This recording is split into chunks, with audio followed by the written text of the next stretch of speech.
দাউদ ইব্রাহিম কাসকার, জন্ম 1955 সালের 26শে ডিসেম্বর। তার জন্মস্থান হলো, তিনি ভারতের মহারাষ্ট্রের খেদ রত্নাগিরি নামক একটি গ্রামে তিনি জন্মগ্রহণ করেছিলেন।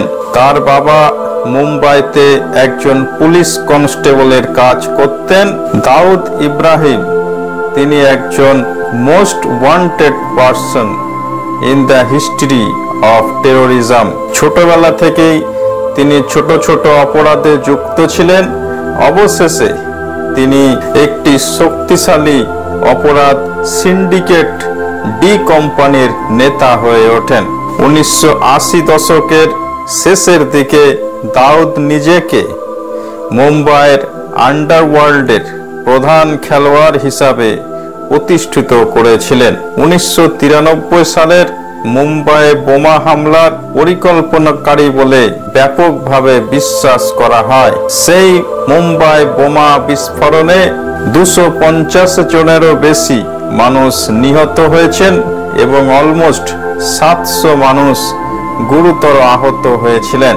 তিনি ভারত থেকে পালিয়ে পাকিস্তানে বসবাস করে বলে মনে করা হয়, কিন্তু পাকিস্তানি গভর্নমেন্ট সেটি অস্বীকার করেন। তিনি সন্ত্রাস, খুন, চাঁদাবাজি সহ বিভিন্ন অপরাধের জন্য একটি রেড নোটিশ সহ ইন্টারপোলের তাকে মোস্ট ওয়ান্টেড তালিকায় অন্তর্ভুক্ত করা হয়েছে। তিনি সন্ত্রাসী সংগঠন লস্কর-ই-তৈবা এবং আল কায়দার মতো সন্ত্রাসী গোষ্ঠীর সঙ্গে তার সম্পর্ক রয়েছে বলে অভিযোগ করা হয়। তার সিন্ডিকেট বিশ্বজুড়ে মানি লন্ডারিং, অর্থ পাচার, মাদক পাচার এই সমস্ত কাজে তিনি ব্যাপকভাবে জড়িত আছেন বলে মনে করা হয়। তার বিরুদ্ধে আন্তর্জাতিক ক্রিকেটের ম্যাচ ফিক্সিং করার অভিযোগ রয়েছে। তার ভাই ইকবাল কাসকার তিনিও অপরাধমূলক কর্মকাণ্ডের সঙ্গে জড়িত ছিলেন এবং বেশ কয়েকবার তাকে গ্রেপ্তার করা হয়েছে। তার এত অপরাধ প্রবণ পটভূমি থাকা সত্ত্বেও তিনি বিলাসবহুল জীবন যাপনের জন্য পরিচিত। আইন এড়াতে তিনি একাধিকবার জাল পরিচয় এবং জাল পাসপোর্ট ব্যবহার করেছেন। তিনি মধ্যপ্রাচ্য এবং এশিয়ার বিভিন্ন দেশে ব্যবসা বাণিজ্যে অর্থ নিয়োগ করেছেন। মার্কিন ট্রেজারি বিভাগ তাকে বিশ্বব্যাপী সন্ত্রাসী হিসাবে মনোনীত করেছে। ভারতীয় কর্তৃপক্ষ তাকে ক্রমাগত অনুসরণ করে চলেছে এবং সে ভারতের মোস্ট ওয়ান্টেড পারসন হিসাবে বিবেচিত হয়েছে। দাউদ ইব্রাহিম মেহজাবিন শেখকে বিবাহ করেছিলেন। তাদের 4টি সন্তান রয়েছে। তাদের নাম মাহরুখ, মাহরিন, মঈন এবং মারিয়া। দাউদ উচ্চ শিক্ষা গ্রহণ করেননি। তিনি স্কুল ছেড়ে দেন অল্প বয়সেই এবং ছোটখাটো অপরাধমূলক কাজের সঙ্গে তিনি জড়িত হয়ে পড়েন। তার মেয়ে মাহরুখ পাকিস্তানি ক্রিকেটার কিংবদন্তি জাভেদ মিয়াঁদাদের ছেলে জুনায়েদ মিয়াঁদাদকে বিবাহ করেছিলেন। দাউদের ছোটবেলায় শখ ছিল স্যুট পরা, সোনার গয়না পরা ইত্যাদি। বেশ কয়েক বছর থেকে তিনি করাচি, পাকিস্তান এবং দুবাই, সংযুক্ত আরব আমিরাত এই রকম বিভিন্ন জায়গায় তিনি বিলাসবহুল সম্পত্তিতে বসবাস করেছেন বলে জানা গেছে। তার ডাক নাম প্রায় তাকে ডাকা হয় তার ডাক নাম উল্লেখ করে, যেমন ডন, দ্য কিংপিন এবং ভাই। তিনি একজন মুসলিম এবং ইসলাম ধর্ম পালন করেন।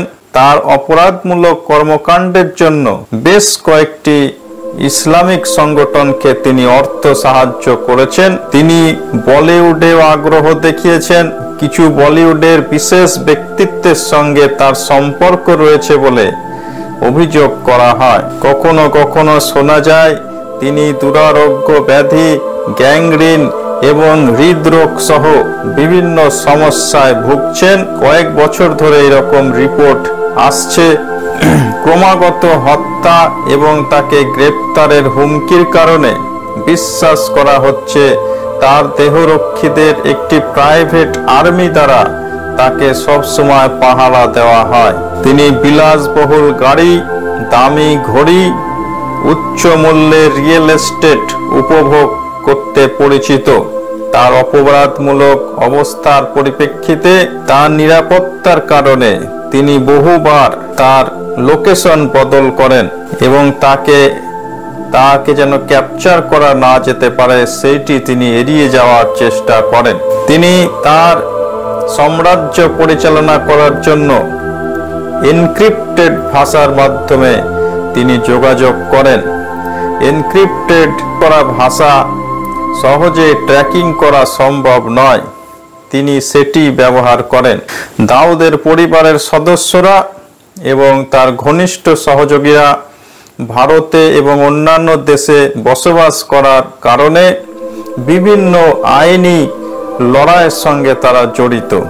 যারা তাকে চেনেন তারা তাকে অত্যন্ত গুরুত্বপূর্ণ একজন ব্যক্তি বলে মনে করেন। তিনি খুবই বুদ্ধিমান এবং মানসিকভাবে স্থিতিস্থাপক, যা তাকে আইন প্রয়োগের ক্ষেত্রে এগিয়ে থাকতে সাহায্য করে। তিনি শেখ দাউদ হাসান, আব্দুল আজিজ এবং আরো অন্য বিভিন্ন ধরনের অসংখ্য উপনাম ব্যবহার করেছেন। দাউদের পদ্ধতি এবং তার অপরাধমূলক সংস্থা সিন্ডিকেট দক্ষিণ এশিয়ায় সংগঠিত অপরাধের উপর গভীর প্রভাব ফেলেছে, যা ভবিষ্যতের অপরাধীদের জন্য একটি নজির স্থাপন করেছে। আজকে আমরা দাউদ ইব্রাহিম, বিশ্বের সবচেয়ে কুখ্যাত এবং অধরা অপরাধীদের মধ্যে একজন, তার সম্বন্ধে জানলাম। আশা করি ভিডিওটি ভালো লেগেছে। যদি ভালো লেগে থাকে তাহলে অবশ্যই লাইক এবং সাবস্ক্রাইব করবেন। পরবর্তী ভিডিও দেখার আমন্ত্রণ রইল। সকলে ভালো থাকুন এবং সুস্থ থাকুন।